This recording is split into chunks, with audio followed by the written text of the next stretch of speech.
Hello আমার প্রিয় ছাত্রছাত্রী বন্ধুরা, আমি তোমাদের অমিতাভ স্যার। তোমাদের সবাইকে আমার YouTube channel practical and theory ক্লাসরুমে স্বাগত জানাচ্ছি। তোমাদের আগে প্রথম আর সেকেন্ড ভিডিওতে মেইনলি দুটো অ্যাসিড নিয়ে আমি কিছুটা আলোচনা করেছিলাম। সেটা হচ্ছে সালফিউরিক অ্যাসিড বা H2SO4 এবং আরেকটা হচ্ছে হাইড্রোক্লোরিক অ্যাসিড বা HCl।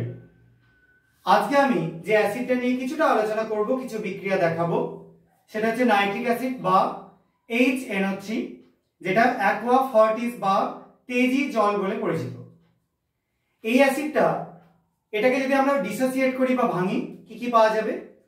জলীয় দ্রবণে H3O+ আর NO3-, অর্থাৎ ক্যাটায়ন হিসাবে H3O+, অ্যানায়ন হিসাবে NO3-।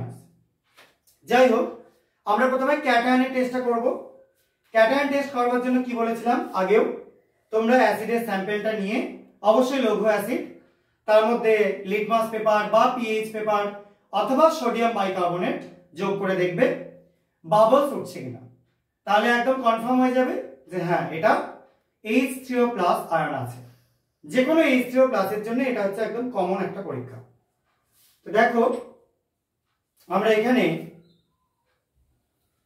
অ্যাসিডটা লঘু দ্রবণ আগে থেকে তৈরি করে রেখেছি, সেটা আমরা নিয়ে নিলাম কিছুটা। এর মধ্যে এখান থেকে একটা নীল লিটমাস যোগ করছি।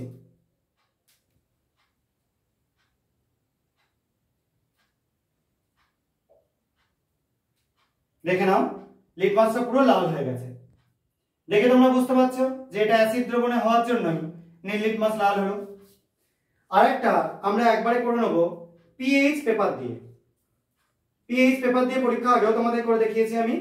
একটা পিএইচ পেপার নিলাম, দেখো কি হলো কালারে। এটাকে এবার এই অ্যাসিডের মধ্যে চুবিয়ে দিচ্ছি, দিয়ে অ্যাসিডটা লাগিয়ে নিলাম এর মধ্যে।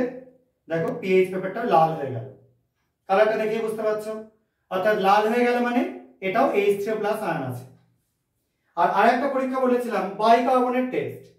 তো আমরা এখানে সোডিয়াম বাইকার্বনেট নিয়েছি। তো এই সোডিয়াম বাইকার্বনেট নিয়ে আমরা এই অ্যাসিড স্যাম্পলের মধ্যে যোগ করব। দেখে নাও, দেখতে পাচ্ছ বাবলস উঠছে, কার্বন ডাই অক্সাইডের বাবলস উঠছে। আর একটু নিয়ে যোগ করে দিচ্ছি, দেখতে পাচ্ছ বাবলস উঠে একদম হাত অবধি উঠে চলে আসছে। তাহলে বাবলসটা নিশ্চয়ই সবার দেখতে পাওয়া গেছে, বুঝতে পাওয়া গেছে। তাহলে এটা দেখেই তোমরা বুঝতে পারবে এখানে H3O+ আয়ন আছে, অর্থাৎ ক্যাটায়ন আমরা কনফার্ম হয়ে গেল। এবার চলে আসবো অ্যানায়নের পার্ট। নাইট্রিক অ্যাসিডের অ্যানায়ন টেস্টের জন্য বা NO3- যে আয়নটা, সেটা টেস্টের জন্য সবথেকে ভালো পরীক্ষা হচ্ছে রিং টেস্ট। তবে আজকে আমি তোমাদের রিং টেস্টটা করাবো না, তার সরঞ্জাম আমার এখানে রেডি নেই। আজকে আমি তোমাদের একটা ড্রাই টেস্ট করে দেখাবো। ড্রাই টেস্ট মানে কি? শুকনো টেস্ট টিউবের মধ্যে আমরা HNO3 কিছুটা নিয়ে তার মধ্যে কপার টার্নিংস বা তামার যে চূর্ণ পাওয়া যায় সেটা যোগ করে দেখব। বাদামি কালারের একটা ভেপার উঠবে এবং নাইট্রিক অ্যাসিড যেটা নেবো সেটা গাঢ় নাইট্রিক অ্যাসিড। এখানে আমি এরকম স্যাম্পল রেখেছি, সেই গাঢ় নাইট্রিক অ্যাসিড কিছুটা নিয়ে নিচ্ছি। গাঢ় নাইট্রিক অ্যাসিড কিন্তু বর্ণহীন, তোমাদের দেখিয়ে দিচ্ছে তাহলেই বুঝতে পারবে। দেখো বর্ণহীন একদম। এই গাঢ় নাইট্রিক অ্যাসিড, বর্ণহীন নাইট্রিক অ্যাসিড আমি নিয়ে তার মধ্যে এখানে আমি কপার টার্নিংস রেখেছি, কপারের চূর্ণ রেখেছি। ঠিক আছে, কপার কি কুচো করে রাখা। এবার সেটা আমি এর মধ্যে দিয়ে দিচ্ছি। আমি হাতে করে নিয়ে দিচ্ছি যাতে দিতে সুবিধা হয়। দেখো এখনো কিন্তু কোনো কালার চেঞ্জ কিচ্ছু হয়নি। এবার আমরা এটাকে একটু স্পিড ল্যাম্পের উপর ধরলাম। আচ্ছা, এবার দেখো তোমরা উপর থেকে দেখতে পাচ্ছ একটা ব্রাউন কালারের ভেপার উঠছে। তোমাদের সামনে নিয়ে গিয়ে দেখিয়ে দিচ্ছি। দেখো ব্রাউন কালার একটা ভেপার উঠছে। ঠিক আছে, এই ভেপারটাই শুধু উঠছে তা নয়, দ্রবণটার বর্ণ দেখো আস্তে আস্তে একটা নীলাভ সবুজ ময়ূরকণ্ঠী কালারের বর্ণ চলে আসছে। এটা কিউপ্রিক নাইট্রেট তৈরি হওয়ার জন্য, CuNO3 তৈরি হওয়ার জন্য। এটা থেকে তোমরা একদম অ্যাট এ টাইম খুব তাড়াতাড়ি নাইট্রিক অ্যাসিডকে শনাক্ত করতে পারবে। এবং এটার গন্ধটা একটু শ্বাসরোধী, এরকম করে গন্ধটা নিয়ে যদি দেখো, একটা শ্বাসরোধী গন্ধ আছে, দম আটকে আছে। এই গন্ধটা বেশিক্ষণ নেওয়া একদম ঠিক না। সোনার দোকানে যেখানে সোনা নিয়ে কাজ কারবার করা হয় সোনার মধ্যে খাদ থাকলে সেটাকে আইডেন্টিফাই করবার জন্য এই টেস্টের সাহায্য নেওয়া হয়। ওই জন্য সোনার দোকানে নাইট্রিক অ্যাসিড খুব ব্যবহার করা হয়। তাহলে তোমরা দেখেই সবাই বুঝতে পারলে, দেখো দ্রবণটার রং আস্তে আস্তে নীলের দিকে চলে যাচ্ছে কপার নাইট্রেট বা কিউপ্রিক নাইট্রেট তৈরি হওয়ার জন্য। আর যে বাদামি কালারের গ্যাসটা উঠছে সেটা হচ্ছে নাইট্রোজেন ডাইঅক্সাইড। এই পরীক্ষাটা করলে তোমরা মোটামুটি NO3 মাইনাস আয়নটা আছে সেটা প্রমাণ করতে পারবে। তবে NO2 মাইনাস এই যে আয়নটা বা নাইট্রাইট আয়নটা, এটার জন্য অনেকটা এরকম টাইপের টেস্ট আছে, সেটা আমি পরের ক্লাসে আলোচনা করব।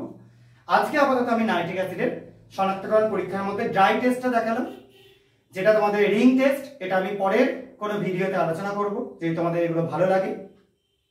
আর অ্যাসিড মানে H3O+ আয়ন যেটা আছে তার জন্য তোমরা লিটমাস বা পিএইচ অথবা বাইকার্বনেট যে কোনো একটা টেস্ট করতে পারো।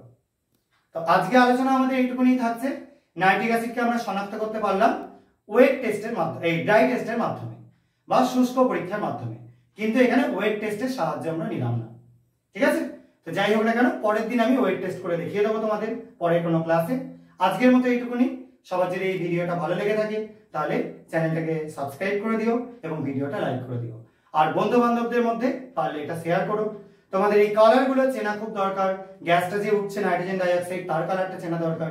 এগুলো তোমরা জানলে তোমাদের হয়তো গন্ধটা বুঝতে পারবে না তোমরা নিজেরা না শুকলে, কিন্তু তোমরা কালারগুলো দেখেও অনেক কিছু বুঝতে পারবে। ঠিক আছে? তো আজকের ক্লাসটা এই অবধি থাকছে। সবাই খুব ভালো থাকবে, সাবধানে থাকবে। বাই।